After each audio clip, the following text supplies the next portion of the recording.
बिस्मिल्लाहिर्रहमानिर्रहीम, अस्सलाम वालेकुम। एमबी न्यूज़ के डिस्ट्रिक्ट बुलेटिन के साथ मैं हूं नुज़हत नूर। बुलेटिन का बाकायदा आगाज कर लेंगे और सबसे पहले खबर शामिल करेंगे टोबा टैक्सिंग से मियां जहांज़ेब की रिपोर्ट के मुताबिक सूबाई वज़ीर पार्लिमानी अमूर इंसानी हकूक़ खलील ताहिर सिंधु की गोजरा आमद। Gojra church of Pakistan CMS 424 में पाम संडे की तकरीब में बतौर मेहमान ख़ुसूसी शिरकत की। बिशप और पादरी ने चर्च पहुँचने पर सूबाई वज़ीर पार्लिमानी अमूर और इंसानी हकूक़ खलील ताहिर सिंधु का इस्तकबाल किया। इस मौका पर मसीही बरादरी की बड़ी तादाद भी मौजूद थी। चर्च में दाखिल होने से कबल रैली निकाली गई। जुलूस में मसीही बच्चों और बड़ों ने खूबसूरत खजूर की डालियां पकड़े हुए कसीर तादाद में शिरकत की।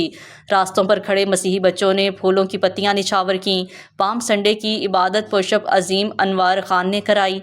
बच्चों ने खुसूसी गीत भी पेश किए। पाम संडे का दिन हज़रत ईसा अलैहिस्सलाम को यरूशलेम में खजूरों की डालियों के साथ दिए जाने वाले इस्तकबाल की याद ताज़ा करता है।